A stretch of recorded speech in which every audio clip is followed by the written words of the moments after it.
Hello friends, welcome to easy notes for your online study channel. आप सबके अपने YouTube channel पे आप सभी का बहुत बहुत स्वागत है। फ्रेंड्स, यहाँ पर UGC net paper 1 logical reasoning का जो यूनिट है, उस यूनिट से मोस्टली आस्क पीवाईक्यू क्वेश्चंस आप लोगों को दिखाने वाले हैं। यानी अभी आप लोगों को ये पता चल जाएगा कि किस तरीके के क्वेश्चन आपके एग्जाम में लॉजिकल रीजनिंग से पूछे जा रहे हैं। तो जल्दी से स्टार्ट करते हैं। एक बार ऑडियो विजुअल क्लियर है या नहीं कंफर्म कर दीजिए।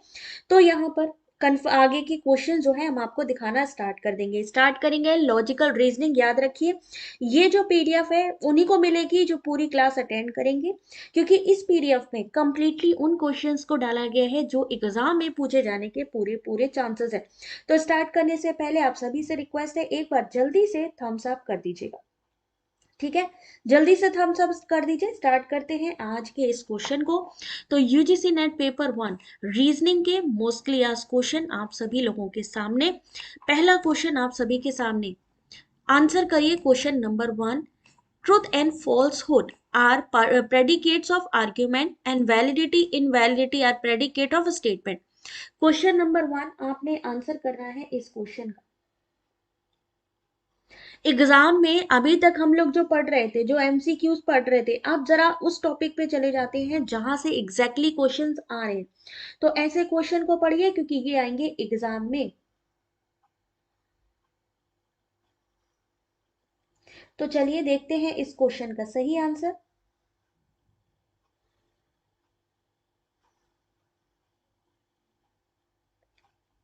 क्वेश्चन नंबर 1 आप सभी के सामने।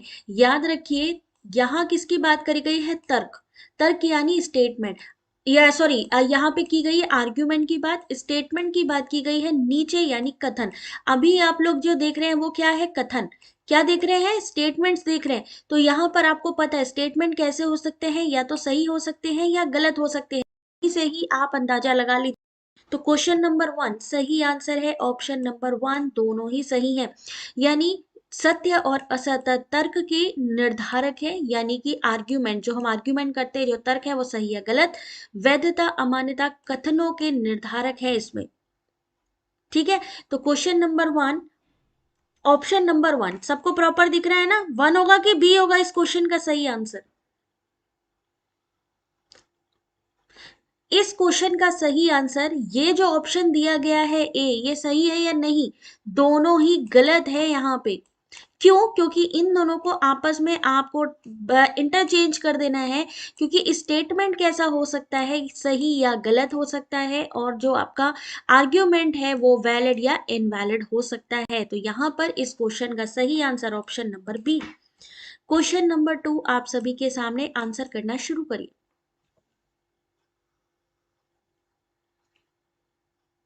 क्वेश्चन नंबर 2 आप सभी के सामने। सबसे पहले तो रीड करना स्टार्ट कर दीजिए, क्योंकि इस समय क्वेश्चन लेंदी आ रहे हैं एग्जाम में। एग्जैक्ट मैं पैटर्न वो दिखा रही हूँ जो एग्जाम में पूछा जा रहा है। अगर इस पीडीएफ को कंप्लीटली आप पढ़ लेंगे, ट्रस्ट में यहां से क्वेश्चन आपका फंस जाएगा। तो क्वेश्चन नंबर 2 आप सभी के सामने। थैंक यू विनय, आंसर करते चलिए। ये जो पीडीएफ है ना, इसमें आज सिर्फ वही क्वेश्चन है जो कि लॉजिकल रीजनिंग यूनिट से पूछे जा सकते हैं। क्वेश्चन नंबर 2, अब यहाँ पे किसके बारे में बात हो रही है? केवला नवई के बारे में। 3 तरीके की चीजें होती हैं, याद रखिएगा।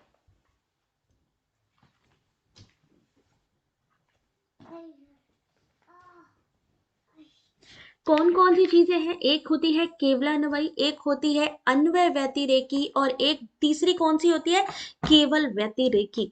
3 तरीके की यहाँ पर स्टेटमेंट्स होती हैं, या कैटेगरीज होती है, कह सकते हैं। 3 कैटेगरीज अगर हमें अच्छे से पता है तो हम सारे क्वेश्चन का सही आंसर कर लेंगे। केवलान्वयी क्या चीज होती है?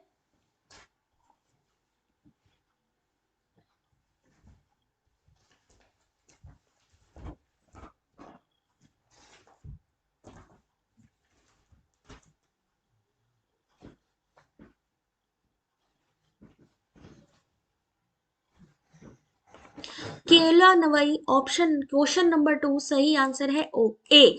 सही आंसर है क्या? कि ये सकारात्मक रूप से जुड़ी होती है। मेरा पेन इस समय कहीं मिस हो गया है, अदरवाइज ये प्रॉपर्टी देखना। चलिए, चीजें होती हैं, इसको ध्यान रखिए। एक होती है केवलान्वयी, एक होती है अन्वय व्यतिरेकी, एक होती है आपकी केवलान्वयी। केवलान्वयी क्या होती है? जहां पे आप पॉजिटिव रूप से जो मिडिल टर्म होता है वो जुड़ा होता है, सकारात्मक। अन्वय व्यतिरेकी क्या होती है? ये पॉजिटिव भी होती है और जो है निगेटिव, ये दोनों के साथ जुड़ी होती है। जो मिडिल टर्म होता है वो पॉजिटिव निगेटिव दोनों हो सकता है।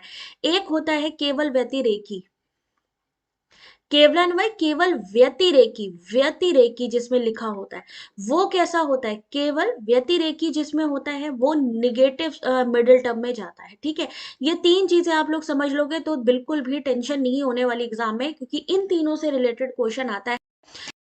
जैसा केवलान्वयी लिखा हुआ है यहाँ पर, केवलान्वयी, ठीक है, केवलान्वयी सकारात्मक रूप से जब मध्य पद पर आधारित हो, कि पॉजिटिव नेगेटिव दोनों तरीके से, इनमें दोनों चीजें होती हैं। अन्वय व्यतिरेकी, ठीक है, इससे आप आंसर निकाल लेंगे। अन्वय व्यतिरेकी पॉजिटिव नेगेटिव दोनों होती है, लेकिन केवल व्यतिरेकी जो होती है वो किस में चली जाती है? आपकी निगेटिव में। ये तीन चीजें होती हैं। इट्स टाइप ऑफ अ अनुमाना, बिल्कुल सही जवाब। तो इस ऑप्शन नंबर 3, ध्वनि की ये मान है, इस कथन में कौन भाग? फेलिसी बता, आर्ग्यूमेंट गया है। क्वेश्चन नंबर 3, आंसर करिए इस क्वेश्चन का। अब हो रही है,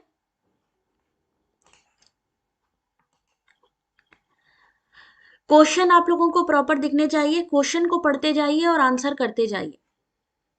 लॉजिकल रीजनिंग में यहीं से आपका जो क्वेश्चन है वो बन के आने वाला है।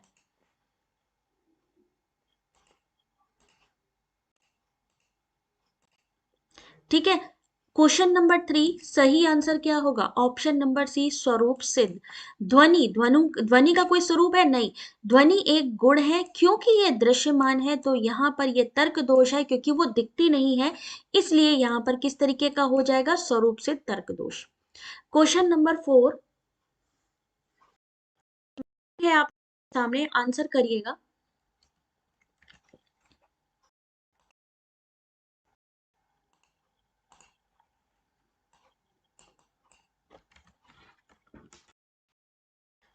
नंबर 4 आप सभी के सामने,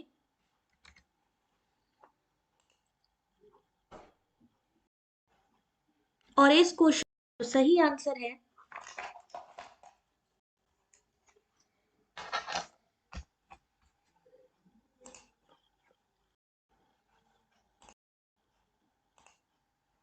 एक स्टेटमेंट यहाँ पर देख सकते हैं, किस किस के बारे में कहा गया है, किस किस चीज के बारे में यहाँ पर पूछा गया है, उसी से ही जुड़ा होगा आपका क्वेश्चन नंबर 4 का सही आंसर है सी, बिल्कुल सही है। अभिधारणा की प्रमाणित के रूप में पुष्टि होना, यानी पहले में क्या आ गया? Affirmation of the thesis as proven, इसलिए पहाड़ी पर आग है। कारण का कथन, हेतु, क्योंकि वहां धुआं है। क्या है ये? हेतु। उदाहरण, उदाहरण में जहां धुआं है वहां आग होती है। उपमान, और स्थापित की जाने वाली अभिधारणा पहाड़ी पर आग है। तो ये किससे लिया गया है? फून से लिया गया क्वेश्चन है। तो सही आंसर है क्वेश्चन नंबर, कितना क्वेश्चन नंबर है? 4, सही आंसर सी। क्वेश्चन नंबर 5, यहीं से क्वेश्चन आएगा। ये जो आज आप पीडीएफ देख रहे हैं ये बहुत इंपॉर्टेंट है, यहीं से ही आज आप खुद आ जाएगा कि इम्पोर्टेंट है या नहीं। अभी आप पूरी पढ़ेंगे आपको खुद समझ में आएगा। फटाफट आंसर करेंगे क्वेश्चन नंबर 5।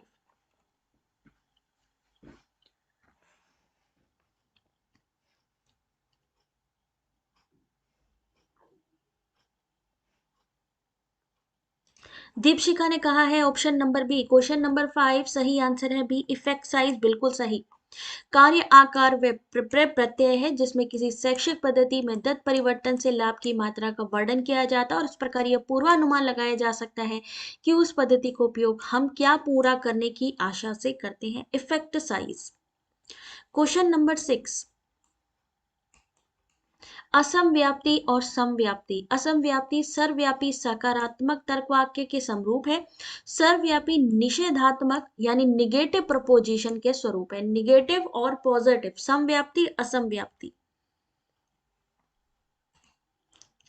जिसको जिसको जेआरएफ चाहिए, ये पीडीएफ आज आप लोगों ने पढ़नी है, याद रखिएगा।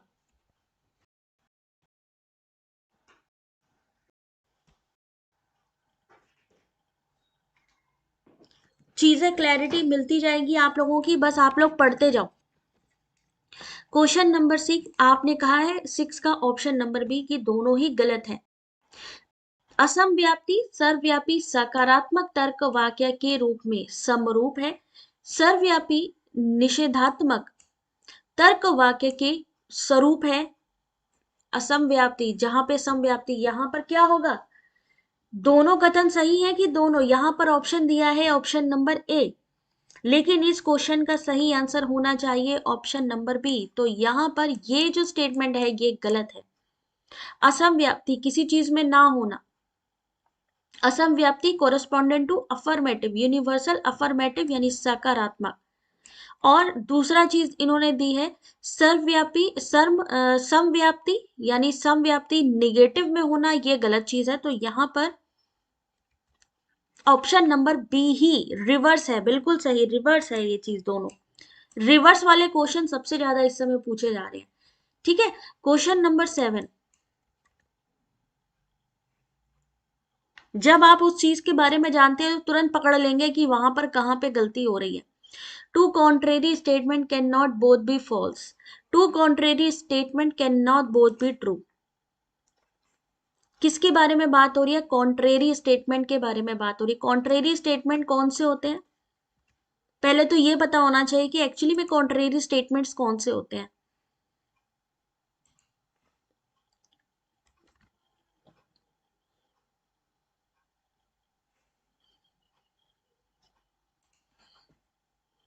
कॉन्ट्रेरी का रिलेशनशिप किसके किसके बीच होता है, यूनिवर्सल पॉजिटिव और यूनिवर्सल निगेटिव के बीच में। ये दोनों एक साथ सही नहीं हो सकते, हालांकि दोनों एक साथ गलत हो सकते हैं। दोनों एक साथ गलत, इन्होंने कहा दो विपरीत कथन दोनों गलत नहीं हो सकते, ये गलत है क्योंकि दोनों गलत हो सकते हैं। दो विपरीत कथन दोनों सही नहीं हो सकते, ये बात बिल्कुल सही है, दोनों सही नहीं हो सकते। Both can be fall but both can not be true. तो दोनों two contrary statement can not both be true, ये सही है, यानी पहला गलत और दूसरा सही। पहला गलत है और दूसरा सही, यानी ऑप्शन नंबर डी। ठीक है, यहां पर इस क्वेश्चन को, थैंक यू दीपिका, चलो ये अच्छा काम किया है ना, साइट को पिन कर दिया है डायरेक्टली, अब मेरे को टेंशन नहीं है, आपने पिन कर दिया भाई, मैंने कर दिया। क्वेश्चन नंबर 8 आंसर करिए।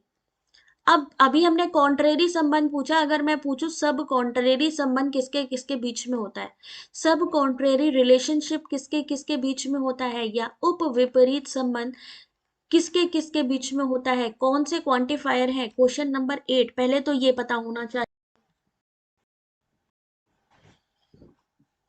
आई और ओ बिल्कुल सही। काम हो ना समझ में आए कि कैसे निकलना है क्या, तो सिंपल सा क्लासिकल स्क्वायर ऑफ अपोजिशन का क्या बना लेना है, डायग्राम बना लेना है। डायग्राम बना लेना तो आप समझ जाना, ए और ई जो सबसे ऊपर है यूनिवर्सल पॉजिटिव यूनिवर्सल निगेटिव है, ये कैसे होते हैं, कॉन्ट्रेरी होते हैं। और सब कॉन्ट्रेरी की बात करें तो वो आई और ओ। अब इन्होंने कहा कि ये दोनों कैसे हो सकते हैं, ये दोनों एक साथ सही नहीं हो सकते, इन दोनों में से कोई एक सही हो सकता है। लेकिन सब कॉन्ट्रेरी क्या है, ये दोनों एक साथ गलत नहीं हो सकते, दोनों एक साथ सही हो सकते हैं। दोनों गलत नहीं हो सकते, बिल्कुल सही बात है। दोनों को अवश्य सच होना जरूरी है। Two contrary proposition can not both be true. देखो इंग्लिश और हिंदी दोनों का स्टेटमेंट देखो जरा, यहाँ पे कितना डिफर लग रहा है। यहाँ पे दो विपरीत न्याय वाक्यों में से दोनों को अवश्य सच होना जरूरी है। अब देखो हिंदी में यहाँ मार्क्स गड़बड़ा जाएंगे, और इंग्लिश में लिखा है टू सब contrary proposition can not both be true, दोनों सही नहीं हो सकती। तो दूसरा जो हमारा है वो गलत है, दोनों सही हो सकती है, दोनों गलत नहीं हो सकती। ऑप्शन नंबर 1 सही और ऑप्शन नंबर 2 गलत, यानी ऑप्शन नंबर सी इस क्वेश्चन का सही आंसर। हाँ, सम टाइम हिंदी चेंज होता है, और इसीलिए मैं आपसे कहती हूँ जब भी क्वेश्चन पेपर आए उसको एक बार इंग्लिश में ट्रांसलेट करके जरूर देखो। Question number 9। अगर आज का क्वेश्चन पेपर सॉल्व कर लिया ना, आपको लॉजिकल रीजनिंग में मुझे नहीं लगता कि कहीं से भी कुछ भी डाउट होगा। अब यहाँ पर आपके सामने क्या दिया गया है, इन्होंने कहा अगर ए सही है तो क्या होगा, आपको के बारे में पता होना चाहिए। ए अगर सही है तो क्या गलत हो जाएगा, हमारा ई गलत होगा, क्योंकि ये कॉन्ट्रेरी संबंध है। कॉन्ट्राडिक्टरी संबंध किस में है, ओ में है, तो ए अगर सही होगा तो ओ भी गलत होगा। लेकिन आई सही हो सकता है, आई सही हो सकता है क्योंकि वो सब ऑल्टर्न है। तो विरोधाभास किसके किसके बीच है उसको देख लीजिए। अगर ए सही है तो क्या सही, तो क्या यहाँ पर गलत होगा, क्या सही होगा, जल्दी से क्वेश्चन नंबर 9 का आंसर करिए। आपने कहा है विशाल डी बी दोनों ऑप्शन, भाई ये कैसे,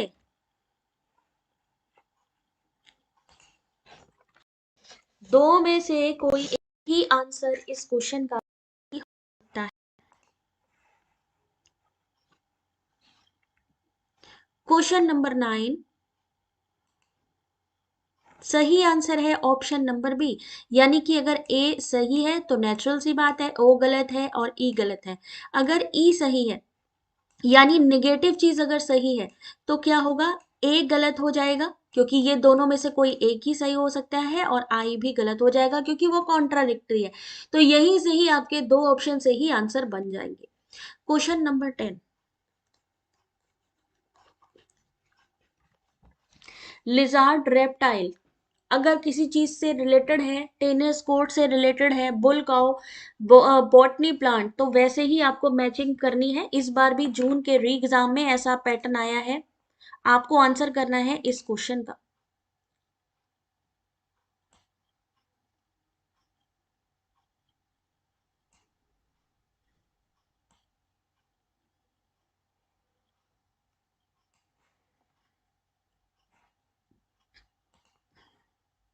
क्वेश्चन नंबर 10 आपने कहा सी, बिल्कुल सही है। जैसे छिपकली जो है सरीसृप वर्ग से आती है, वैसे गरुड़ एक पक्षी है। टेनिस कोर्ट में होता है, स्केटिंग रिंग में होती है। सांड गाय, जादूगर जादूगरनी, ठीक है। वनस्पति विज्ञान पौधा, हेमटोलॉजी रक्त, बिल्कुल सही आंसर। Question number 11। इसमें इन्होंने पूछा है consider the following statement in a square of opposition और proposition and pick the correct answer. बताइए इनमें से कौन सा सही है अगर हम क्लासिकल स्क्वायर ऑफ अपोजिशन का यूज करते हैं। जिसको भी जेआरएफ लेना हो, ये जो शीट है, ये जो पीडीएफ है, इनके क्वेश्चन के आंसर करते चलिए।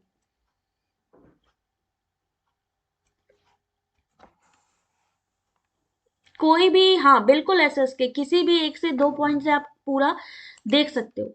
तो क्वेश्चन नंबर 11, और इसमें से क्वेश्चन आएंगे भी, ये भी बता दूं।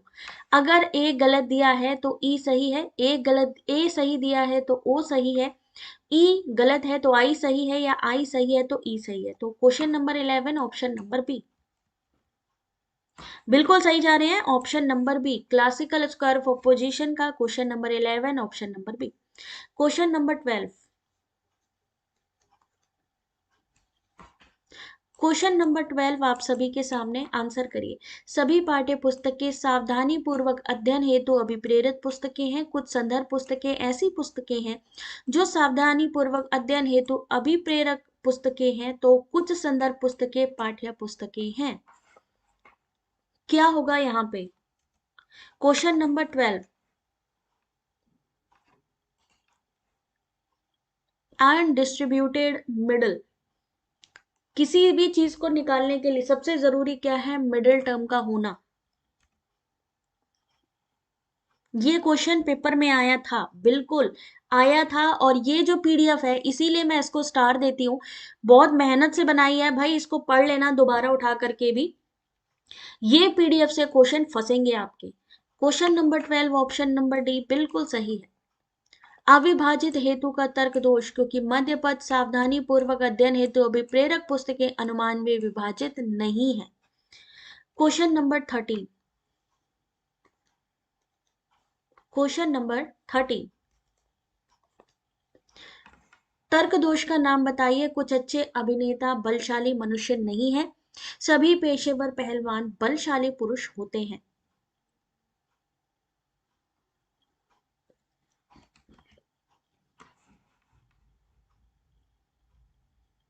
यूनिवर्सल में से पर्टिकुलर होगा तो अनडिस्ट्रीब्यूटेड होगा। क्वेश्चन नंबर 13, कुछ अभिनेता बलशाली मनुष्य नहीं होते, निगेटिव चीज आ रही है। सभी पेशेवर पहलवान बलशाली पुरुष होते हैं और सभी पेशेवर पहलवान अच्छे अभिनेता होते हैं। 13 का सही आंसर ए।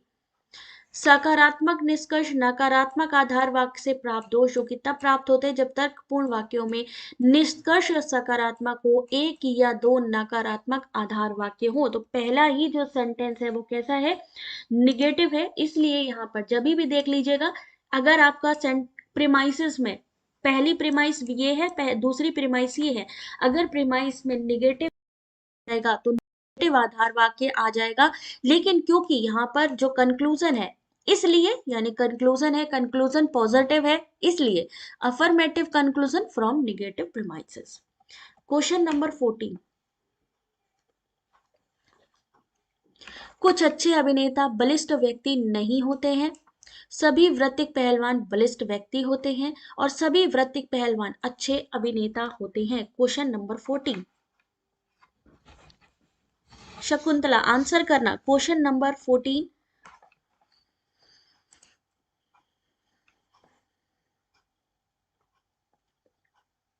ऐसे क्वेश्चन आएंगे तो कैसे सॉल्व करेंगे।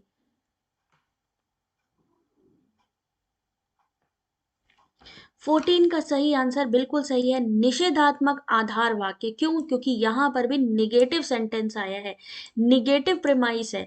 Fallacy of drawing affirmative conclusion from negative premises. और क्या निकला है कि सभी वृत्तिक पहलवान अच्छे अभिनेता हैं। औपचारिक तर्क दोष है जिसमें नकारात्मक आधार वाक्य होते हैं, निषेधात्मक आधार वाक्य में स्वीकारात्मक निष्कर्ष निकालने का दोष। क्वेश्चन नंबर 50, कोई त्रासद अभिनेता प्रसन्न व्यक्ति नहीं होते हैं। कुछ हास्य अभिनेता प्रसन्न व्यक्ति नहीं है, दोनों में ही नहीं लगा है, ठीक है, निगेटिव चला गया। कुछ हास्य अभिनेता त्रासद अभिनेता नहीं है, तो यहां क्या होगा।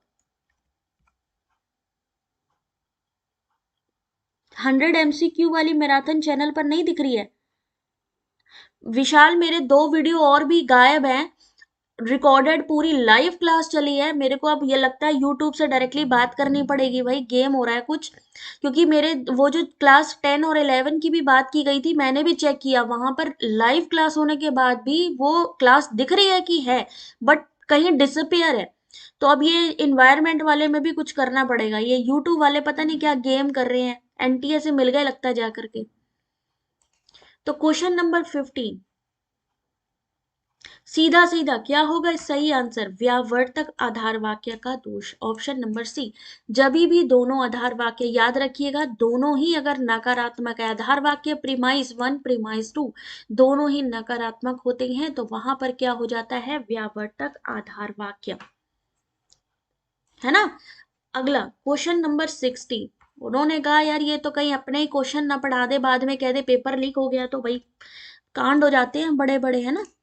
तो क्वेश्चन नंबर 16, सही और गलत युक्तियों पर लागू होते हैं। आर्ग्यूमेंट ट्रू और फॉल हो सकते हैं, स्टेटमेंट ट्रू और फॉल्स हो सकते हैं, आर्ग्यूमेंट्स वैलिड इनवैलिड हो सकते हैं, या कोजेंट नॉन कोजेंट कथनों पर लागू होते हैं। क्वेश्चन नंबर 16, सिंपल सा क्वेश्चन है ये।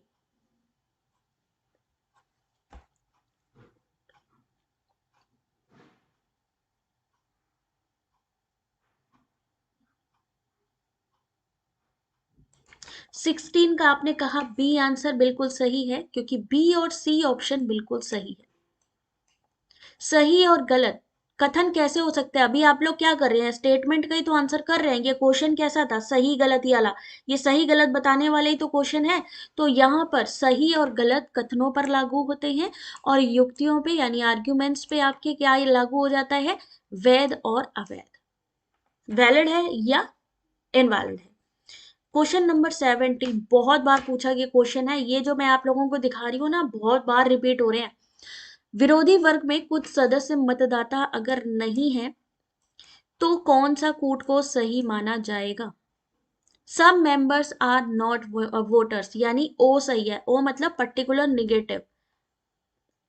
इन्होंने कहा अगर पर्टिकुलर निगेटिव गलत है, असत्य है, तो इनमें से कौन सा सही माना जाएगा। तो अगर हमारा ओ गलत है तो सही कौन सा हो सकता है। सिंपल सा क्वेश्चन है यहाँ पे। अगर हमारा ओ गलत है तो सही क्या हो सकता है। अगर कॉन्ट्राडिक्टरी संबंध देखे तो हमारा ए भी सही हो सकता है, अगर ओ गलत है तो। अगर ओ गलत है तो इन दोनों में से दोनों एक साथ गलत नहीं हो सकते, यानी हमारा आई भी सही होना चाहिए। लेकिन हमारा क्या गलत हो सकता है, ई गलत हो सकता है। तो ए और आई के सही होने के चांसेस 17 का सही आंसर सी। कुछ सदस्य मतदाता यानी आपका सम लग गया है यानी आई, और ऑल है तो ए सही आंसर सी। समझ गए ना क्वेश्चन को, समझ गए किधर की नहीं समझ गए। सबसे पहले मैंने आपको यही कहा है कि आप क्वांटिफायर की पहचान कीजिए। अगर नहीं, बहुत कंफ्यूजन है, कोई टेंशन नहीं है, डायग्राम बनाओ, सॉल्व करो। जिसको समझ में आ रहा है एक बारी थम्स अप कर दो, समझ में आ जाए कि भाई आने लगा है क्वेश्चन दिमाग में। क्वेश्चन नंबर 18, फिर से देखो क्या लिखा है। कुछ पक्षी सुंदर जीव नहीं है। पहली प्रेमाइस, पहला क्या है, ये प्रेमाइस 1 है, ये प्रेमाइस 2 है, दूसरा आधार वाक्य। सभी कुत्ते सुंदर जीव हैं। लेकिन कंक्लूजन में भी क्या लिख कर आया है कि कोई कुत्ता पक्षी नहीं है, यानी ये भी निगेटिव है। अगर ये भी निगेटिव है यानी कंक्लूजन भी निगेटिव है, तो क्या होगा क्वेश्चन नंबर 18।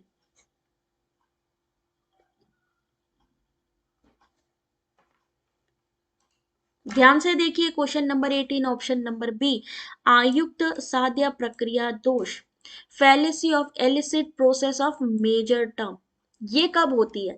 आयुक्त साध्य प्रक्रिया दोष एक स्पष्ट न्यायवाद के रूप में किसी भी तर्क के द्वारा प्रतिपद एक तर्क दोष है जिसमें निष्कर्ष में एक शब्द वितरित किया गया है लेकिन आधार वाक्य में वो शब्द न आया हो। आधार वाक्य में कुत्ता नहीं आया है। आधार वाक्य कौन सा है, सबसे पहला ये जो होता है इसे क्या कहते हैं, मेजर टर्म कहते हैं। दूसरे वाले को क्या कहते हैं, माइनर टर्म कहते हैं। लेकिन किसमें नहीं आया है, ये मेजर टर्म में नहीं आया है, जबकि आना चाहिए।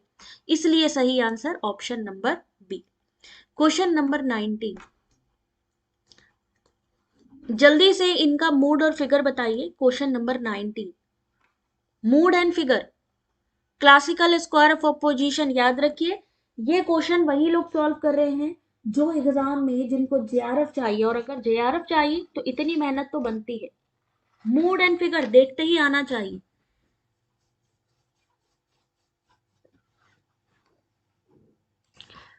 जहां पे ऑल क्वांटिफायर लगा है, ये क्या हो गया हमारा, ऑल लगा है तो ए यानी यूनिवर्सल पॉजिटिव। सम लगा है तो हमारा क्या हो जाएगा, आई यानी पर्टिकुलर पॉजिटिव।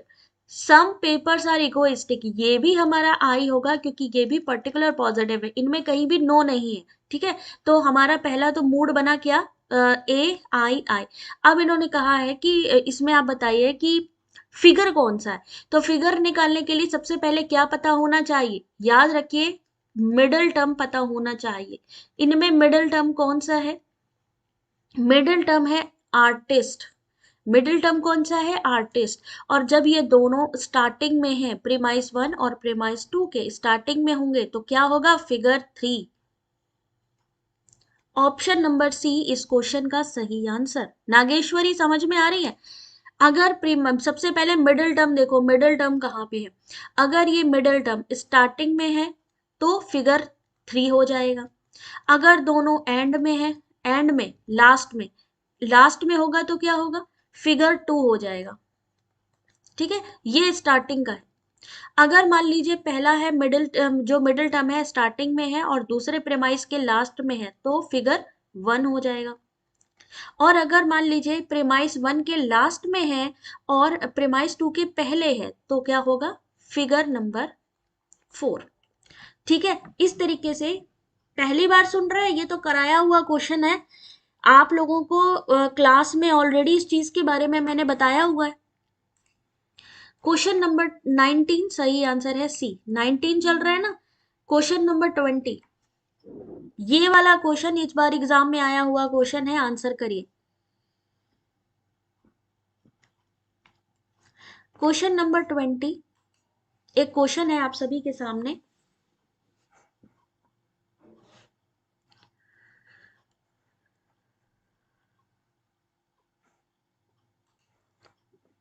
देखो एक चीज याद रखना, जब भी फिगर निकालना हो ऐसे करके डायग्राम बना लेना, ऐसे करके, ठीक है, डब्लू का बना लेना। अब देखो ये जो स्टार्टिंग में है, मान लीजिए दोनों ही, जैसे अभी दोनों के दोनों मिडिल टर्म स्टार्टिंग में थे, तो फिगर हो गया 3। अगर दोनों लास्ट में हो, ध्यान रखो, तो फिगर नंबर 2। अगर मान लीजिए मिडिल टर्म स्टार्टिंग में, मान लीजिए प्रीमाइस में जैसे अभी लिखा है पहले स्टार्टिंग में है, लेकिन हमारे दूसरी प्रीमाइस में वो लास्ट में है, तो क्या हो जाएगा, फिगर 1 हो जाएगा, ठीक है। लेकिन अगर मान लीजिए हमारी प्रीमाइस में वो मिडिल टर्म कैसा है, लास्ट में चला गया, प्रीमाइस 1 यानी पहले आधार वाक्य के लास्ट में है, दूसरे आधार वाक्य के पहले है, तो फिगर 4 हो जाएगा। Question number 20, Radhe Radhe Durga. अभी महाकाल बाबा का भी नाम लिया गया था, बट आई थिंक कमेंट आगे निकल गया तो मैं जवाब नहीं दे पाई। तो चलो भाई आंसर करो, क्वेश्चन नंबर 20 सही आंसर है ऑप्शन नंबर ए। यदि सभी मनुष्य नश्वर हैं, सही है, तो क्या होगा, कोई भी मनुष्य नश्वर नहीं है, ये गलत होगा। कुछ मनुष्य नश्वर है, ये सही होगा, और कुछ मनुष्य नश्वर नहीं है, ये भी सही होगा, यानी विकल्प नंबर ए। अगला question 21, all dogs are mammals, no cats are dogs, therefore no cats are mammals। premise 1, premise 2 और लास्ट में कंक्लूजन।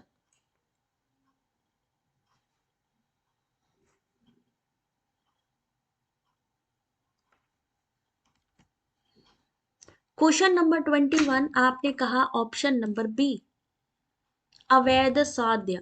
सही आंसर है option number B, illicit major, अवैध साध्य। मेजर कौन सा होता है, जो पहला होता है, ठीक है, प्रेमाइस 1 को हम मेजर कहते हैं, दूसरी प्रेमाइस को हम माइनर कहते हैं। तो अवैध साध्य एक औपचारिक तर्क दोष है, यह तब होता है जब मुख्य पद मुख्य आधार वाक्य में वितरित न होकर केवल निष्कर्ष में वितरित हुआ हो। कोई भी बिल्ली स्तनधारी नहीं है। किसके बारे में बात हो रही है, बिल्ली, और ये बिल्ली यहाँ पर इसमें जो प्रेमाइस 1 जो मेजर टर्म है उसमें नहीं है, इसलिए यहाँ पर क्या हो जाएगा, illicit major. Question number 21 option number B. Question number 22, दो विरोधी यानी टू कॉन्ट्रेरी प्रोपोजिशन के बारे में आपको सिर्फ सिंपल सा बताना है कि क्या है ये। क्वेश्चन नंबर 22,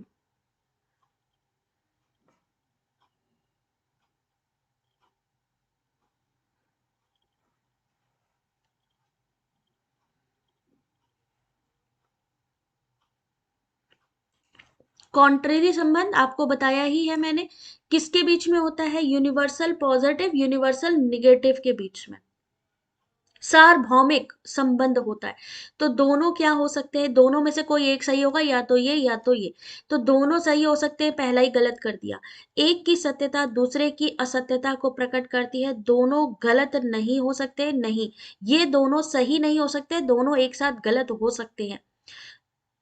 एक की हस्तांतरणीय दूसरे की सत्यता को प्रकट करती है। 22 का सही आंसर ऑप्शन नंबर बी, एक की सत्यता दूसरे की असत्यता को प्रकट करती है, यानी अगर एक सही है तो दूसरा गलत होगा। 23 क्वेश्चन नंबर, बहुत बार पूछा गया है और इस बार भी किसी ना किसी के क्वेश्चन पेपर में ये क्वेश्चन आ सकता है, तो ध्यान से question number 23,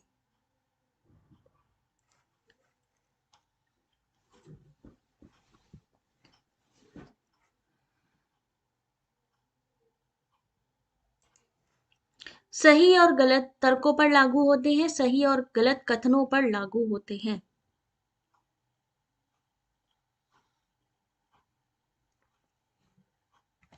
option number D, पहला गलत और दूसरा सही।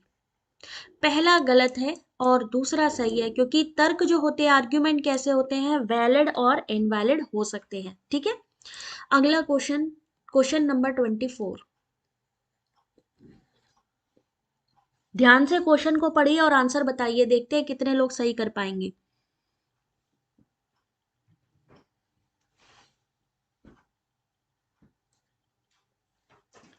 Question number 24।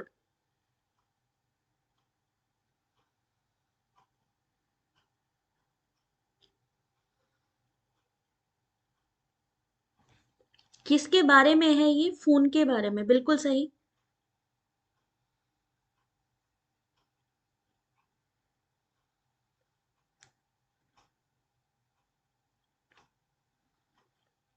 इन्होंने पूछा है, अगर फोन की बात करें, PHUUN, जिसके बारे में फुल फॉर्म क्या होता है PHUUN का, यानी फोन का फुल फॉर्म क्या होता है? न्याय वाक्य है ये, 5 प्रपोजिशन है, तो कौन सा इसका अगर हम बात करें फुल फॉर्म बताइए जल्दी से।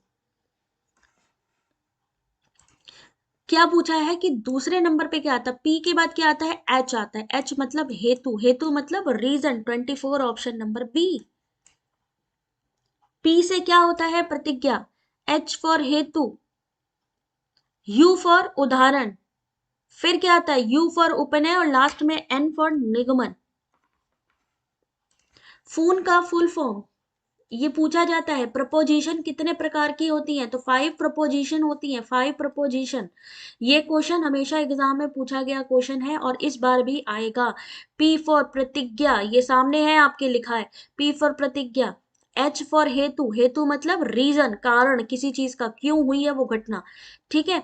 यू फॉर क्या हुआ? यू फॉर उदाहरण, उदाहरण हम किसी चीज का एग्जाम्पल देके कोई बात बता रहे हैं। यू फॉर क्या हो गया? उपनय।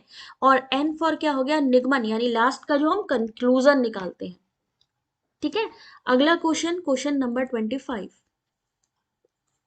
फैलसी का एक क्वेश्चन आप सभी के सामने। मिस्टर एक्स ने जो कहा उसमें वे गलत है क्योंकि वे स्वभाव से ही अनुशासनहीन है।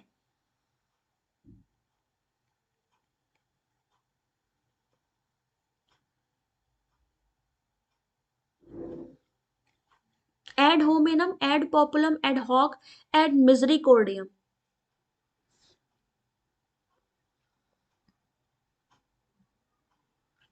Question number 25 option number A, ad hominem.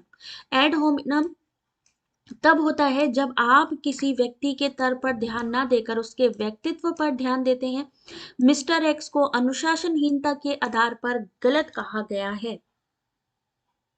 Ad hominem, हमने बात को काटने के लिए क्या कर दिया भाई? उसको यही बता दिया कि वो ये नहीं वो नहीं, उसकी डायरेक्टली किस पे चले गए? हम पर्सनैलिटी पे चले गए, उस ध्यान हटा दिया उस जो क्वेश्चन था हमारा उस पे।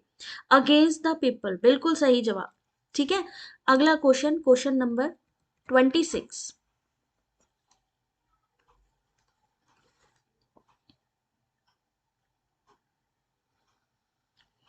कोई टेलीविजन कंप्यूटर नहीं है, कुछ टेलीविजन कंप्यूटर नहीं होते हैं। इसमें किस तरीके की चीज आई हुई है? सब ऑल्टरनेशन, सब कॉन्ट्रेरी, कॉन्ट्राडिक्शन या कॉन्ट्रेरी।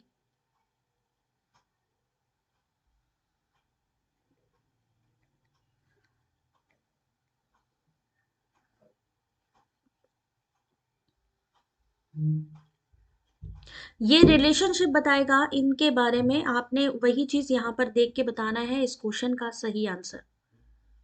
Question number 26। क्वांटिफायर पता होने चाहिए। नो का मतलब क्या होता है हमारा? ई हो गया। सम आर नॉट, यानी ये हो गया ओ। ई और ओ का संबंध कैसा है? 26 का सही आंसर उपाश्रयण यानी कि सबऑल्टर्न। क्या होता है? सबऑल्टर्न इस क्वेश्चन का सही आंसर, सबऑल्टर्नेशन। अगला क्वेश्चन 27। ये क्वेश्चन एग्जाम में कई बार आया हुआ क्वेश्चन है। देखते हैं कितने लोग सॉल्व कर पाते हैं इस क्वेश्चन को।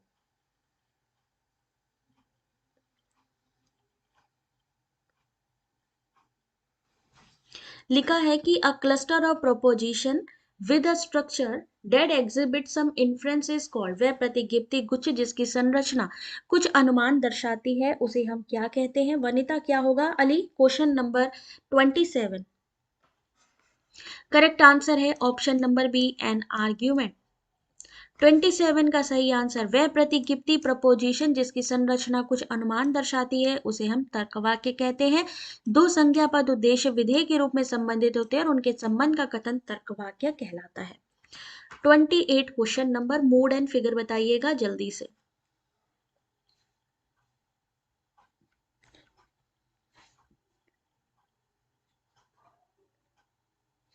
Question number 28, mood and figure, quantifier को ध्यान से देखिए और फिर बताइए।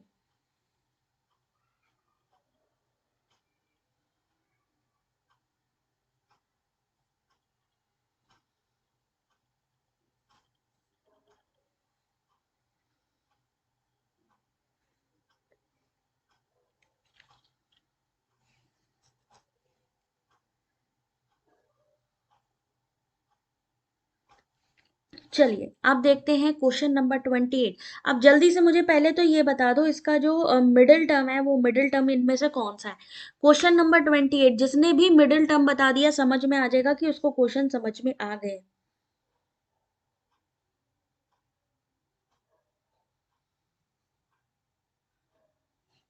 इसमें से मिडिल टर्म कौन सा है? इसी से रिलेटेड क्विज करवाएं? अच्छा चलो, 28 का सही आंसर है ऑप्शन नंबर डी। पहले तो हमें क्या पता लगाना है कि इनमें कौन सा क्वांटिफायर है। लगाएंगे ए ई ई। 4 इसलिए करेंगे क्योंकि यहां पर हमारी किसके बारे में बात हो रही है। 4 हमारा कब आता है? 4 में क्या होता है कि पहला जो होता है हमारा जो मिडिल टर्म वो लास्ट में है और दूसरी प्रेमाइस में पहले है। किसकी बात हो रही है? Self confident. मिडिल टर्म कौन सा है? Self confident.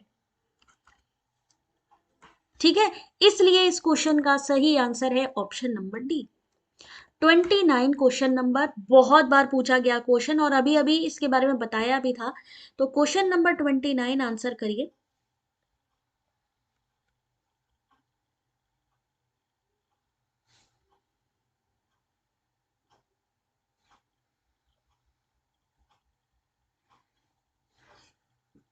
किसी सुस्पष्ट वाक्य की मात्रा गुणवत्ता निम्नलिखित का वर्णन करती है, निर्णय करती है। तो सही आंसर 29 का ऑप्शन नंबर सी, मूड। जैसे हम कहते हैं ना, मूड बताइए, फिगर बताइए, तो मूड वही चीज है। तर्क वाक्य की मात्रा और गुणवत्ता की अवस्था निर्धारित करती है। 29 के बाद क्वेश्चन नंबर 30। इस बार ये क्वेश्चन एग्जाम में आया था और आपको 99 आया कि क्या 99% बच्चे कंफ्यूज हो गए कि इनफॉर्मल फैलेसी क्या है, फॉर्मल फैलेसी क्या है। अब ये आप पढ़ लो, आपको क्लियर हो जाएगा। रहता है आपको 9:30 से, ठीक है। कभी कभी इंटरनेट की वजह से डिले हो सकता है, ज्वाइन कीजिए क्योंकि जैसे क्लास होती है डेट आपको प्रोवाइड की जाती है, ठीक है। तो क्वेश्चन नंबर, एक मिनट होल्ड करिएगा जरा। Question number 30, formal fallacy, informal fallacy, सही आंसर है ऑप्शन नंबर बी। दोनों ही गलत है। औपचारिक हेत्वाभास क्या होता है? फॉर्मल क्या होता है? जिसका ज्ञान तर्क के स्वरूप अथवा संरचना के निरीक्षण मात्र से स्थापित किया जा सके। अनौपचारिक, जिसका ज्ञान तर्क की विषय वस्तु से विश्लेषण मात्र से किया जा सके। यानी रिवर्स कर दिया गया है, ये इसका है और ये इसका है। इस समय रिवर्स वाले क्वेश्चन बहुत ज्यादा आ रहे हैं। साउंड प्रॉब्लम है? अभी भी साउंड प्रॉब्लम आ रही है? ओ भाई, एक मिनट होल्ड करो जरा सा। अभी देखो ध्यान से, अभी तो नहीं आ रही है? एक बारी कंफर्म कर दो, आगे चले फिर। अभी ठीक है? चलो ठीक है, ठीक है। चलिए अगला क्वेश्चन, क्वेश्चन नंबर आप सभी के सामने कितना था भाई, याद है क्वेश्चन नंबर? 29 के बाद 30 देखा, 31 क्वेश्चन नंबर। नेटवर्क इशू बहुत ज्यादा इस समय। मैं सुगंधित चंदन के एक टुकड़े को देखती हूँ, ये किसका सही वर्णन करता है? Question number 31।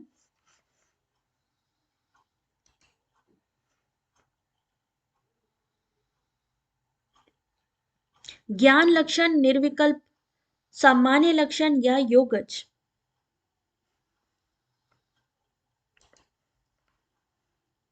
क्वेश्चन नंबर 31 सही आंसर है ए, ज्ञान लक्षण।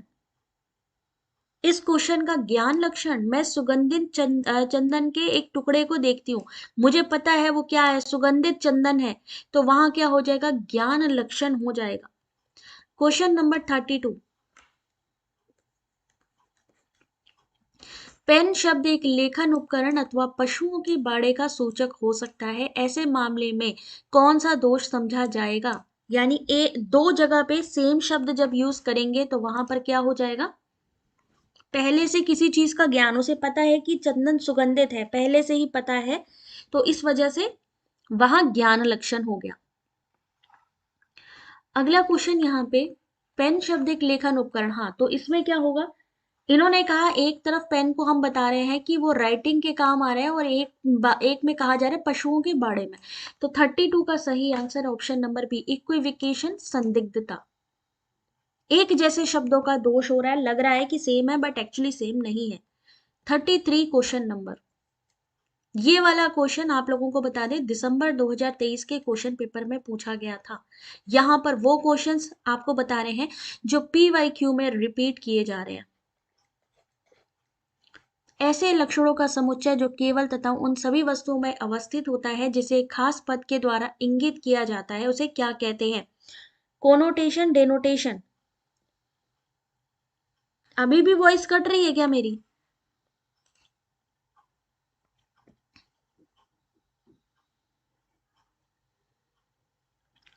क्वेश्चन नंबर 33,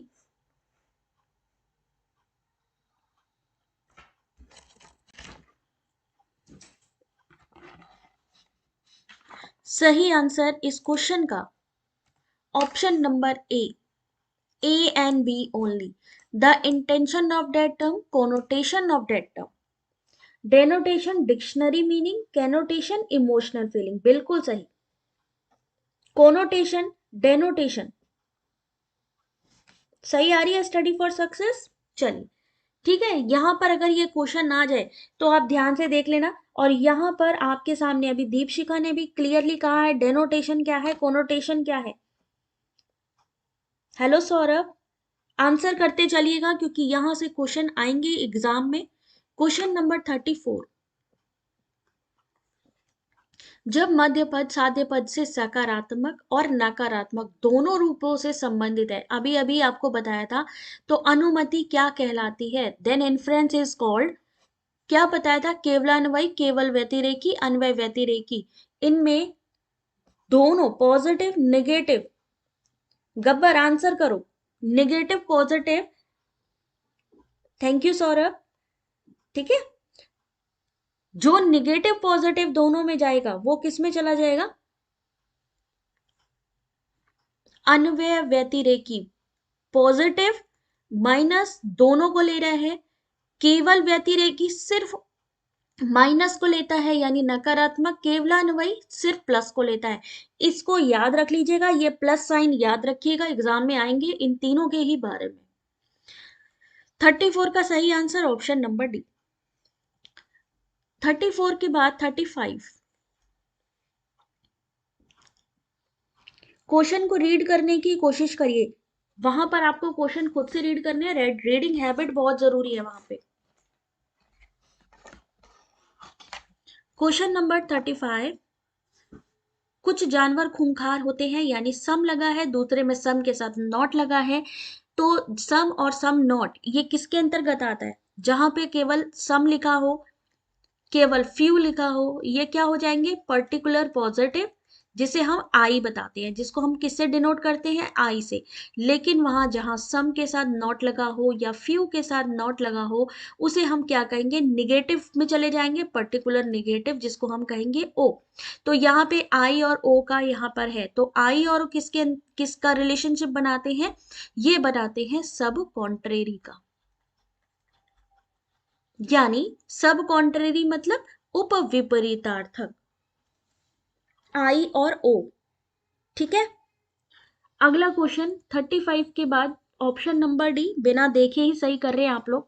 क्वेश्चन नंबर 36, ये चमगादड़ चाइना वाला, ये पीछा नहीं छोड़ने वाला आप लोगों का, तो आंसर करिए क्वेश्चन नंबर 36।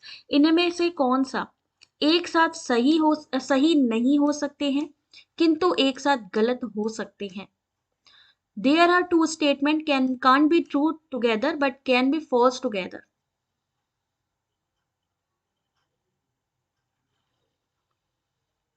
तो आपको पता होना चाहिए ये स्टेटमेंट किसके लिए, दोनों एक साथ सही नहीं हो सकते, गलत हो सकते हैं। तो किसका किसका संबंध है, ए का और ई का संबंध है, यानी आपका कॉन्ट्रेरी का संबंध है। अब आपको सिर्फ इतना करना है, ए का क्वांटिफायर ढूंढ लो, ई का क्वांटिफायर ढूंढ लो। ए और ई तो सही आंसर इस क्वेश्चन का, question number 36 option number D, B and C. B and C होगा कि नहीं, बी एन सी क्यों होगा भाई, डी क्यों होगा। यहां पर अगर इसकी बात की जा रही है कि दोनों एक साथ सही नहीं हो सकते, एक साथ गलत हो सकते हैं, तो ए सही है, ए के साथ हमारा डी सही है। ए और डी जो कि इस ऑप्शन में ही नहीं, आई थिंक इसको ऑप्शन को ड्रॉप करना चाहिए भाई। नहीं, ए और डी बी ऑप्शन में है, रुको भाई एक मिनट एक मिनट एक minute, option number B option में है ए और डी, ये स्टेटमेंट यहां पर रॉन्ग है। बी आंसर बिल्कुल सही है, कॉन्ट्रेरी संबंध है इनका इनका। 37 question number, which of the following statements correctly apply to inductive arguments. जब आप एग्जाम देने जाएंगे, जो फर्स्ट टाइम एग्जाम दे रहे हैं, ट्रस्ट मी, एग्जाम को अगर ऐसे क्वेश्चन पेपर नहीं सॉल्व किए ना आपने, एग्जाम में आपको ऐसे ही लगना है कि भाई साहब मैं कौन सा एग्जाम देने आया हूँ, पेपर वन है कि कौन सा है। पेपर टू तो फिर भी समझ में आ जाएगा, बट पेपर वन जो क्वेश्चंस होंगे ना, बाउंस मारेंगे बिल्कुल। तो इसलिए ऐसे क्वेश्चंस को देखना बहुत जरूरी है। तो आपको सिर्फ क्या बताना है कि जो इंडक्टिव आर्ग्यूमेंट्स हैं वो कैसे होते हैं। क्वेश्चन नंबर 37, नहीं शिवानी सही है तुम्हारा, ठीक है। 37 ऑप्शन नंबर बी बिल्कुल सही। वे ना तो अंतिम रूप से वैध होते हैं ना ही अवैध होते हैं।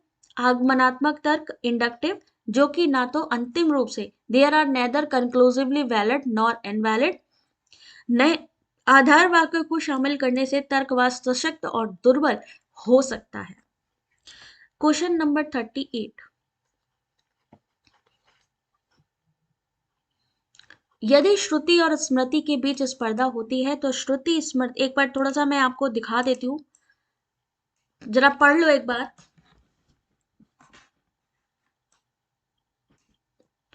If there is a contestation between Shruti and Smriti, Shruti prevail over Smriti. Shruti क्या है, जो सुनते हैं, स्मृति क्या है, जो हम याद, हमारे दिमाग में मेमोरी है।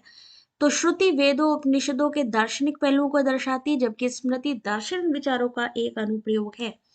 क्वेश्चन नंबर 38, आपने कहा है ए, बिल्कुल सही है। ये दोनों ही चीजें, श्रुति और स्मृति के बीच प्रतिस्पर्धा होती है। श्रुति स्मृति से ज्यादा प्रभावी होती है। श्रुति वेदों उपनिषदों के दार्शनिक पहलुओं को दर्शाती है, जबकि स्मृति दार्शनिक विचारों का एक अनुप्रयोग है। क्वेश्चन नंबर 39,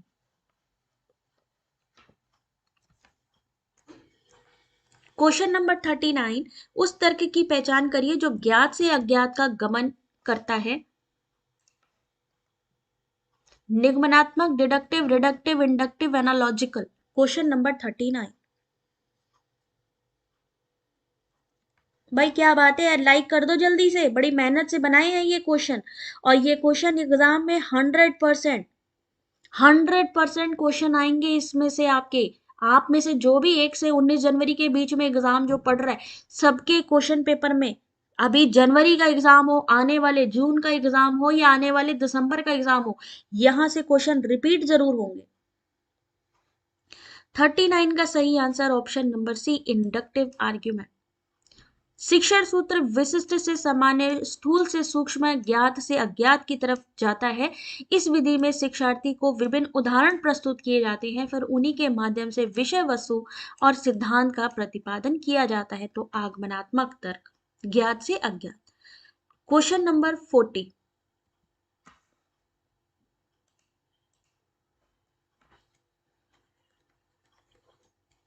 किसी विशिष्ट मामले में सामान्य निष्कर्ष तक के तर्क को क्या संज्ञा दी जाती है। क्वेश्चन नंबर 40,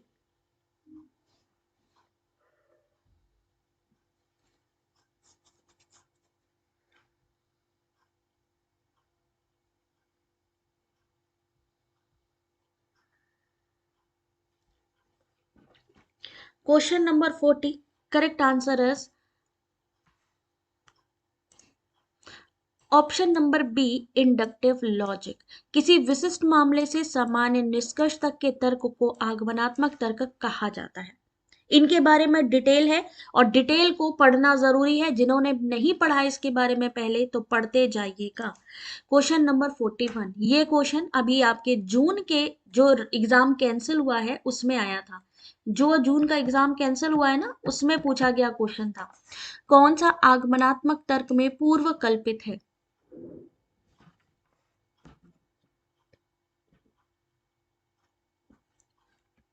क्वेश्चन नंबर 41,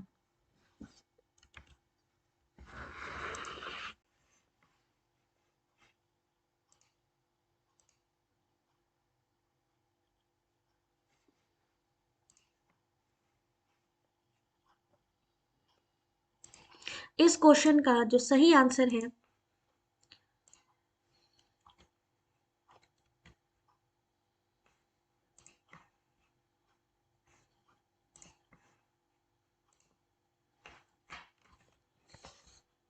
सुमन छोटा दिख रहा है, वीडियो की क्वालिटी थोड़ा इनहेंस कर लीजिए, क्योंकि इस समय ना जो क्वेश्चंस हैं काफी हद तक जो एग्जाम से रिलेटेड है वो आ रहे हैं, तो इस वजह से वीडियो की क्वालिटी थोड़ा इनहेंस कर लोगे आपको प्रॉपर दिखाई देगा। सेटिंग पे चले जाओ और वीडियो की क्वालिटी थोड़ी सा बढ़ा लो। 41 का सही आंसर ऑप्शन नंबर ए, प्रकृति की समरूपता। बाकी सबको प्रॉपर विजन आ रहा है? Question number 41 option number A, uniformity of nature. 42 question number, आगमनात्मक तर्क की ओर उन्मुख कौन सा होता है? Inductive argument proceed from.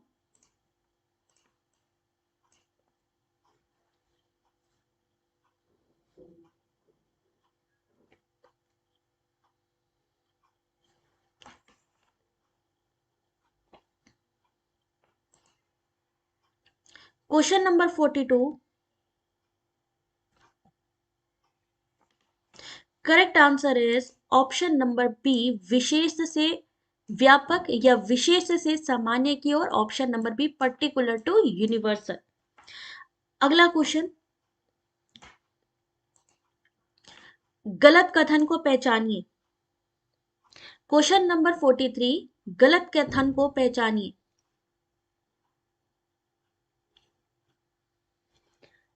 हम पढ़ क्या रहे हैं? रीजनिंग पढ़ रहे हैं, लॉजिकल रीजनिंग पढ़ रहे हैं। Logical reasoning UGC net paper 1, और इसमें अगर दिमाग ना लगाया तो बेकार है, क्योंकि दिमाग से ही रिलेटेड है ये क्वेश्चंस। क्वेश्चन नंबर 43, और जब तक क्वेश्चन को पढ़ेंगे नहीं, याद रखिए कंफ्यूज होते रहेंगे, क्योंकि क्या है ना, एग्जाम में क्वेश्चन लेंदी इस समय सबसे ज्यादा पूछे जा रहे हैं। सबसे ज्यादा लेंदी क्वेश्चन इस समय एग्जाम में आ रहे हैं, चाहे वो टीचिंग एप्टीट्यूड हो, चाहे रिसर्च एप्टीट्यूड हो। Question number 43, correct answer option number C. इस क्वेश्चन का सही आंसर है सी, यानी आगमनात्मक तर्क ना तो वैध है ना अवैध है, उनका मूल्यांकन बेहतर और बदतर के रूप में किया जाता है। इनमें से गलत कथन जो है उसको पहचानना था, इनकरेक्ट, ये इनकरेक्ट है। नेक्स्ट क्वेश्चन, क्वेश्चन नंबर 44,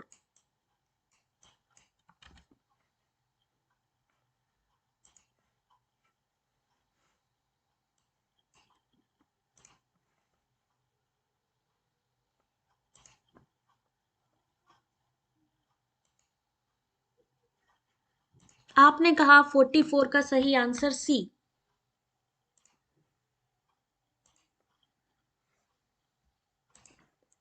देखते हैं इस क्वेश्चन का सही आंसर क्या है।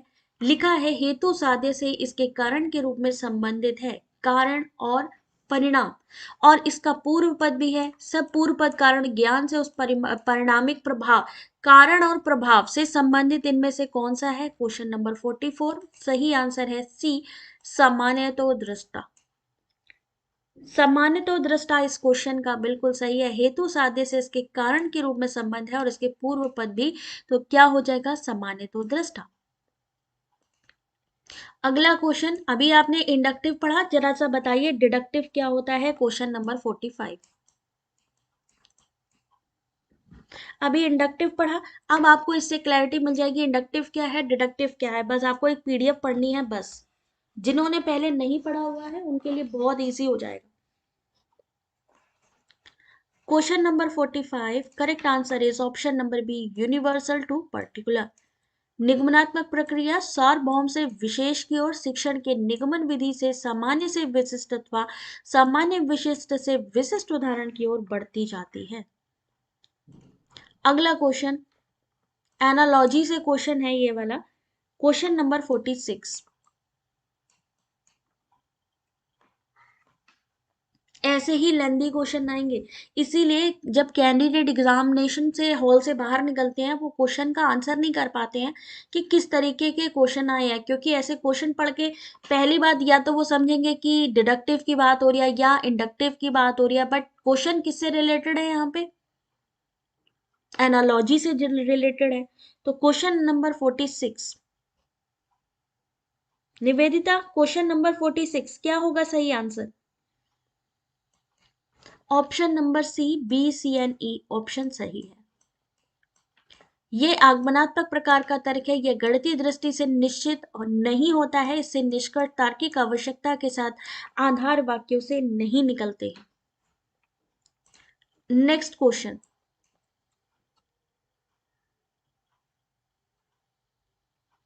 क्वेश्चन नंबर 47,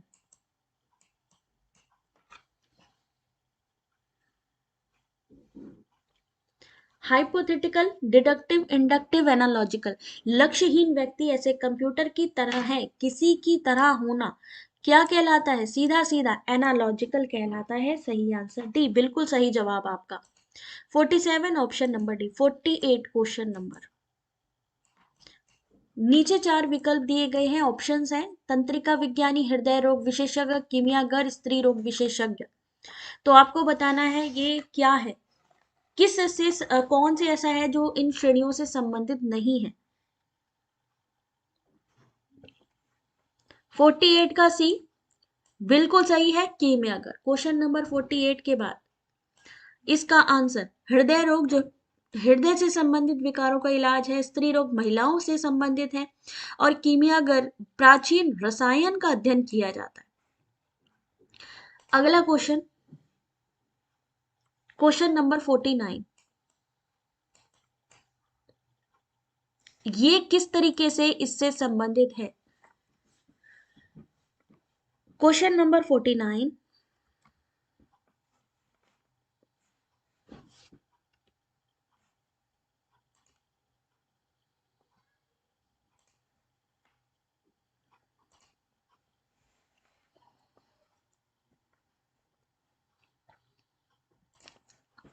सिंपल सा एक रीजनिंग का क्वेश्चन है, सिंपल सा।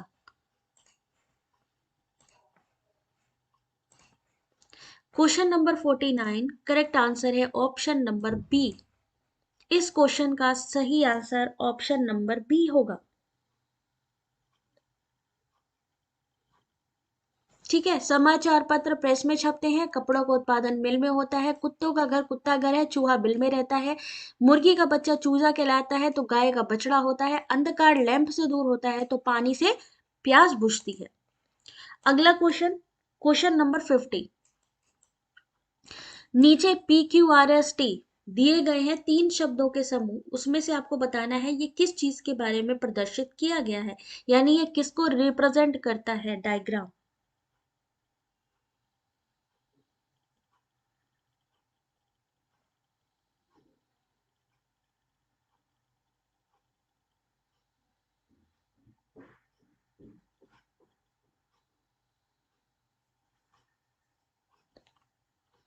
जल्दी से क्वेश्चन नंबर 50,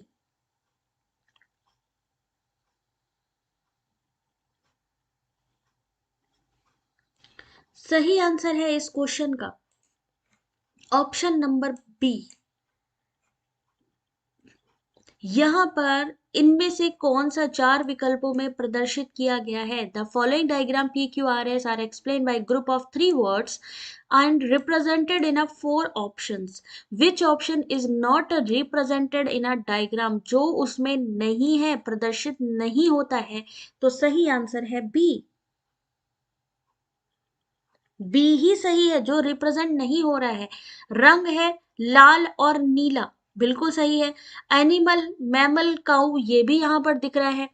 नर, घोड़ा, आदमी, ये सारे के सारे डायग्राम यहाँ पर शो कर रहे हैं, बट जो सही सही नहीं है वो है ऑप्शन नंबर बी। ये आप नहीं यहाँ पर शो कर सकते हैं कि कौन सा ऐसा डायग्राम है जो इन तीनों को दिखा रहा है। अगला क्वेश्चन, क्वेश्चन नंबर 51। न्याय प्रणाली के अनुसार ध्वनि एक गुण है क्योंकि यह दृश्यमान है, तर्क दोषपूर्ण है और यह स्वरूप असिद्ध दोष है। एग्जाम्पल के साथ में नॉट नहीं देखा, यही तो बात है, वहां पे नॉट ही सबसे ज्यादा पूछा जाएगा, याद रखना। और ऑप्शन, ये कई बार क्या होता है, कैंडिडेट इन ऑप्शंस को ही समझ के जाते हैं, वो लोग क्या करें इस समय ऑप्शन बदल दे रहे हैं, जो ए पे लिखा है वो बी में लिख दे रहे हैं, जो बी में लिखा है वो सी में लिख दे रहे हैं। ठीक है, तो ध्वनि गुण है क्योंकि यह दृश्यमान है, यह स्वरूप से असिद्ध दोष है, तो क्या सही होगा। अभी ये क्वेश्चन हम पहले भी सॉल्व कर चुके हैं, तो 51 का सही आंसर स्वरूप सिद्ध की बात करी गई है यहाँ पे, ये सही आंसर है ऑप्शन नंबर सी। ये क्वेश्चन अभी अभी सॉल्व किया था। अगला क्वेश्चन, क्वेश्चन नंबर 52। अगर कोई बाढ़ से पहाड़ों पर वर्षा होने का अनुमान लगाता है तो किस प्रकार का अनुमान का प्रयोग हुआ है वहां पे। ए होना चाहिए, क्यों ए होना चाहिए दीपशिका, इस क्वेश्चन में ए क्यों होना चाहिए, आर क्यों नहीं होना चाहिए। यहां पर अगर आप हिंदी पढ़ रहे हैं ना, असिद्ध की वो पढ़ रहे हैं, तो यहां पर एक चीज ध्यान रखना, आपको जो वहां पर क्वेश्चन के आंसर सही माने जाएंगे, इंग्लिश वाले माने जाएंगे। इंग्लिश पढ़ो। It commit the fallacy of स्वरूप सिद्ध, तो ये स्वरूप सिद्ध में नहीं है, बिल्कुल है। मैंने आपसे कहा हिंदी में गलती मानी जा सकती है, इंग्लिश में नहीं मानी जाएगी, आपके क्वेश्चन के आंसर इंग्लिश में ही चेक होंगे। गलती पहचानिए, इसीलिए उसको हिंदी इंग्लिश में करके देखिएगा। 52 का सही आंसर ऑप्शन नंबर बी शेषवत, इंग्लिश सही है, ठीक है ना। ऑप्शन नंबर बी शेषवत। कितना नंबर क्वेश्चन है भैया।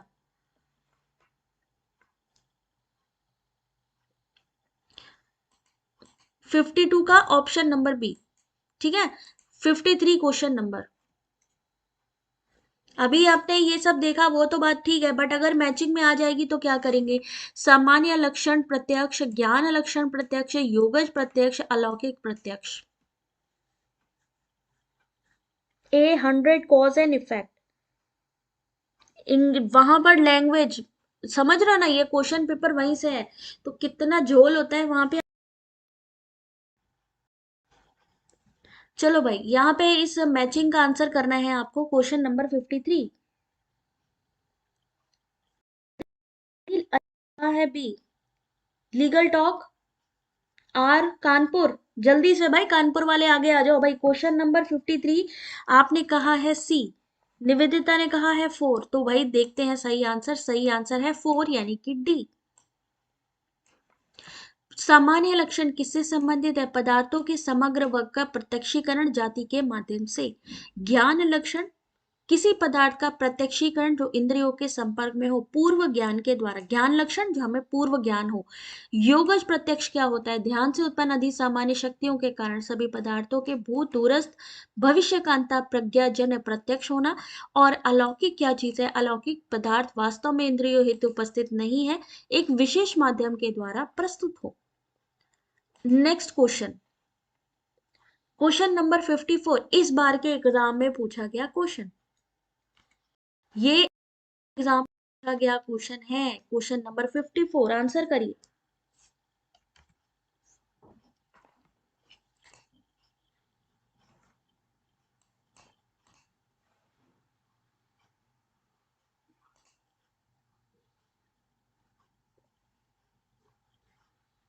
आपने कहा है सी, इस क्वेश्चन का सही आंसर सी।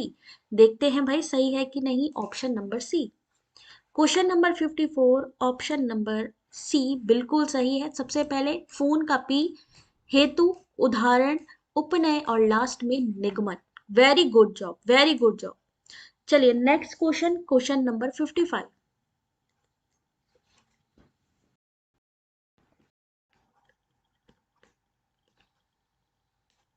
क्वेश्चन नंबर 55, इस क्वेश्चन का आंसर करिए। असिद्ध सव्यभिचार सत प्रतिपक्ष बाधित। क्वेश्चन नंबर 55, इन मैचिंग्स को याद रख लीजिएगा क्योंकि एग्जाम में पूछी जाएंगी। डी कहा है आपने, देखते हैं सही है या नहीं। बिल्कुल सही जवाब है असिद्ध, जिसको प्रूव नहीं किया गया है अभी तक। असिद्ध हेतु का हेत्वाभास। सव्यभिचार अनियत हेतु। Fallacy of irregular middle. सव्यभिचार इर्रेगुलर मिडल। सत प्रतिपक्ष, एक हेतु से दूसरे हेतु का विरोधाभास होना। Here is the middle term is contradicted. बाधित, इसमें हेतु का विरोध किसी अनुमान द्वारा ना होकर किसी अन्य प्रभाव के द्वारा होता है। ये सारी ही चीजें। टाइम लग रहा है एग्जाम में, और टाइम लगेगा क्योंकि ये तो फिर भी कुछ क्वेश्चंस हैं। एग्जाम में तो मतलब ये होगा कि एग्जाम में क्वेश्चन चलने स्टार्ट हुए और उधर टाइमर स्टार्ट हो गया। जब तक क्वेश्चन पढ़ोगे ना डीआई और ये सारी चीजें, तब तक पता चलेगा कि आधा टाइम निकल गया इसी में। कॉन्सेप्ट और उनके स्कूल बताइए। क्वेश्चन नंबर 56, तो स्पीड बढ़ाइए, पढ़ने की स्पीड बढ़ाइए। कई लोग क्या करते हैं कि उनको आते सारे क्वेश्चन है बट स्पीड मैनेजमेंट में फेल हो जाते हैं, यानी क्वेश्चन आते हुए उनके छूट जाते हैं। तो जो क्वेश्चन इजी लगता है उसको सबसे पहले अटेम्प्ट करें, जिसमें लगता है कि टाइम लगेगा उसको बाद में। अभी करती जाओ शिवानी, थोड़े ही क्वेश्चन बचे हैं, ठीक है। 56 का सही आंसर है सी, प्रत्यय समुत्पाद यानी कि बौद्ध। अभाव किससे संबंधित है, न्याय। साम्यावस्था है सांख्य। अध्यास यानी वेदांत। नेक्स्ट क्वेश्चन, अरस्तु के दर्शन में कारणता सिद्धांतों का क्रमानुसार यानी सीक्वेंस बताइएगा। Question number 57।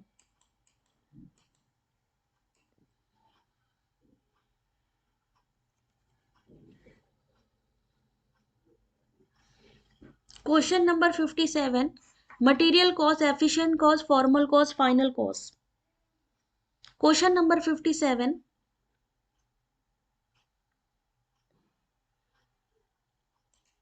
सही आंसर ऑप्शन नंबर ए। सबसे पहले क्या आएगा, मटेरियल कॉज आएगा। मटेरियल कॉज के बाद अकारिक यानी फॉर्मल आएगा। फॉर्मल के बाद अक्षम यानी कि एफिशिएंट कॉज आएगा, सक्षम कारण। और लास्ट में आएगा फाइनल कॉज। इस क्वेश्चन का सही आंसर। अगला क्वेश्चन, क्वेश्चन नंबर 58, निरुपाधिक न्याय वाक्य के लक्षणिक प्रयोग में किसी प्रतिज्ञप्ति की मात्रा और गुणवत्ता किसको निर्धारित करती है। The figure of categorical syllogism, quantity quality of a proposition determine material. Very good. अरस्तु का है, पूछा जा सकता है। अरस्तु ने कितने प्रपोजिशंस की बात की, कितने टर्म्स की बात की। न्याय वाक्य में अरस्तु बहुत इंपॉर्टेंट है भाई। Question number 58, correct answer is option number B, mode of the syllogism, न्याय वाक्य का विन्यास। नेक्स्ट क्वेश्चन, क्वेश्चन नंबर 59, इनमें से कौन सा प्रमाण वैशेषिक दर्शन में स्वीकार किए जाते हैं। Which one of the following प्रमाण is accepted in a Vaisheshika philosophy. Question number 59, इसका आंसर तभी मिलेगा जब सारे के सारे भाई लाइक कर देंगे वीडियो को। इतनी मेहनत से ये जो कंटेंट तैयार किया गया है आप सभी लोगों के लिए, बेस्ट प्रिपरेशन के लिए है, तो भाई सपोर्ट करते रहिए और लाइक और शेयर करना बिल्कुल नहीं भूलना है आपने। 59 का सही आंसर, सही आंसर देखिए ऑप्शन नंबर ए बी, यानी प्रत्यक्ष और अनुमान।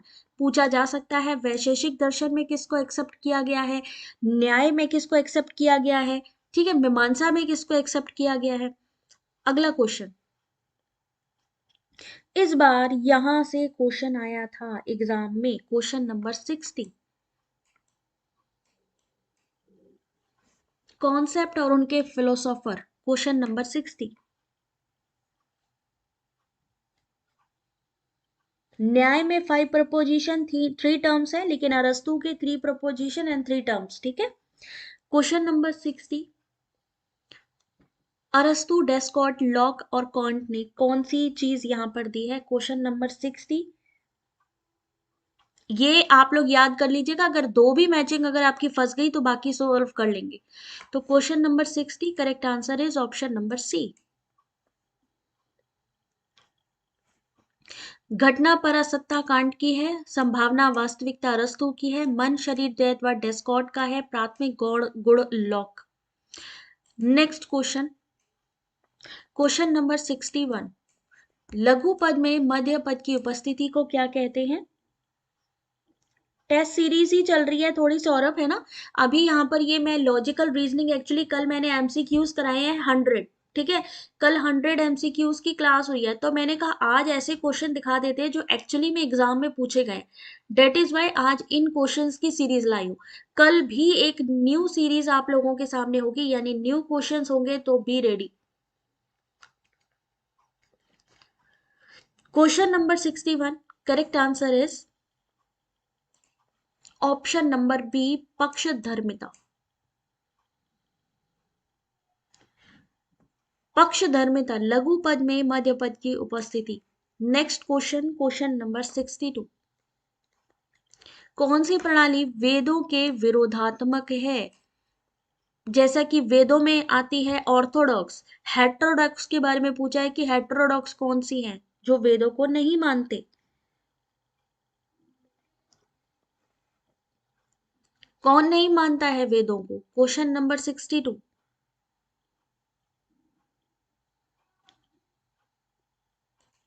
सही आंसर है सी, बौद्ध नहीं मानते हैं, जैन नहीं मानते हैं, और चारवाक 1 2 एंड 3। कौन नहीं मानता? बौद्ध नहीं मानते हैं, जैनिज्म और चारवाकी। ये किस में माने जाते हैं? ये क्वेश्चन आता है एग्जाम में, हेट्रोडॉक्स करके लिख कर आता है। हेट्रोडॉक्स कौन से स्कूल है और ऑर्थोडॉक्स कौन से स्कूल है, ठीक है। अगला क्वेश्चन आप सभी के सामने, क्वेश्चन नंबर 63, किसके बारे में बात हो रही है? अरस्तु के न्याय वाक्य की बात हो रही है। ये एग्जाम में कई बार क्वेश्चन आया हुआ है, इसलिए स्टार दे रही हूँ इस क्वेश्चन को। अरस्तु सिलोगिज्म यानी अरस्तु के न्याय वाक्य की विशेषता इनमें से कौन सी है?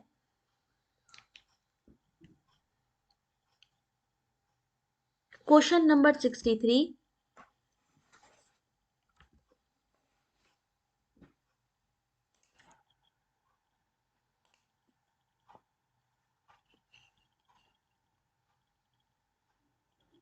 जूम आउट कर दें, एक मिनट होल्ड करिए जरा सा। क्वेश्चन को रीड करना जरूरी है। मान लीजिए एग्जैक्टली आ गया क्वेश्चन, तो क्या करेंगे हम इस क्वेश्चन का सही आंसर? अशरफ देखो, क्वेश्चन नंबर 63,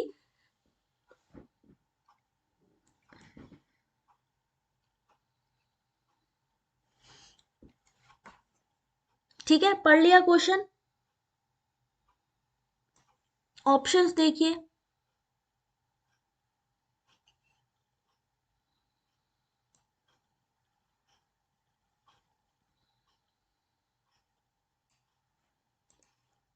सविता ने कहा है ऑप्शन नंबर ए। चलिए देखते हैं सही है या नहीं। 63 का सही आंसर है ऑप्शन नंबर सी, 2 3 एंड 4। अरस्तु का न्याय वाक्य केवल डिडक्टिव और फॉर्मल होता है, यानी अकारक होता है। प्रतिगिप्ति के साथ ये पक्षपात अलग अलग होते हैं और ये वर्बलिस्टिक होता है। अरस्तु का न्याय वाक्य कैसा होता है आपके सामने। अगला क्वेश्चन जल्दी से आंसर करेंगे, 64 क्वेश्चन नंबर।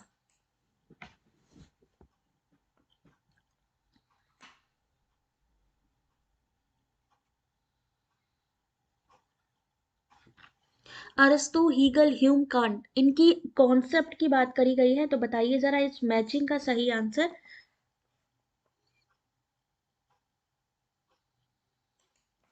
सही आंसर है ऑप्शन नंबर बी, कारणता प्रागनुभाविक है कैंट के द्वारा, कारणता संश्लेषणात्मक है ह्यूम, कारण द्वंदात्मक है हीगल, कारण भौतिक है अरस्तु।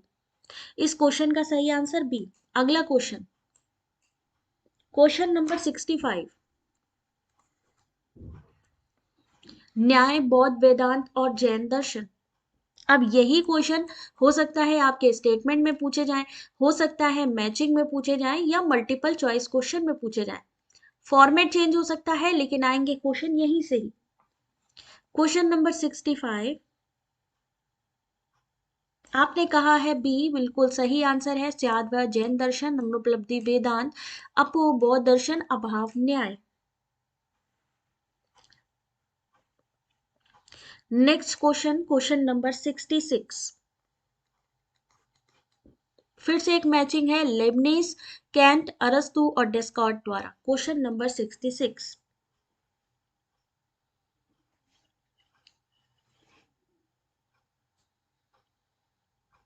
वेदांत स्कूल हु एक्सेप्टेड प्रमाणा।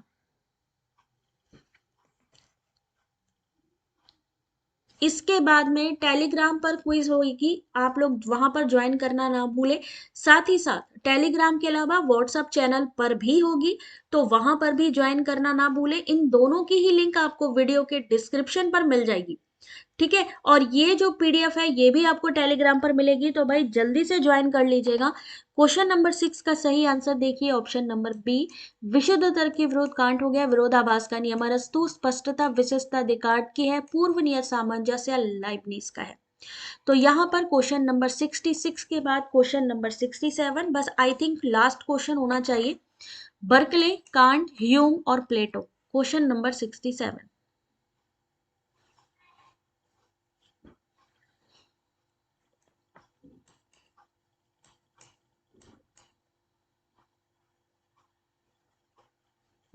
किससे कौन सा संबंधित है, ये एग्जाम में पूछा जा सकता है, याद रखिएगा। 67 का सही आंसर डी, ज्ञान का अनुसमरण करना, प्लेटो।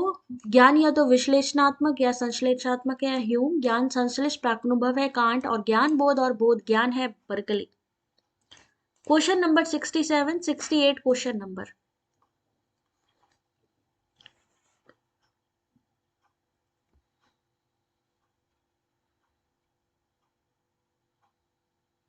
Question number 68। Thank you Deepshikha. ये क्वेश्चन आप लोगों के, ये मैचिंग वाले क्वेश्चन आ सकते हैं रिपीट होकर के। सही आंसर है ए, निर्वाण बौद्ध धर्म में है, निश्रेयस उपनिषद, अपवर्ग जैन धर्म और मोक्ष सांख्य। इस क्वेश्चन का सही आंसर ऑप्शन नंबर ए। तो भाई यहां तक फिनिश करते हैं। 68 क्वेश्चन आपने लॉजिकल रीजनिंग के दिए, जो कि मोस्टली आस्क्ड क्वेश्चन है, यानी कि बार बार एग्जाम में पूछे जा रहे हैं। तो एक बारी जल्दी से फीडबैक आप लोगों ने देने हैं कि कैसे लगे आज के ये क्वेश्चंस आप सभी को।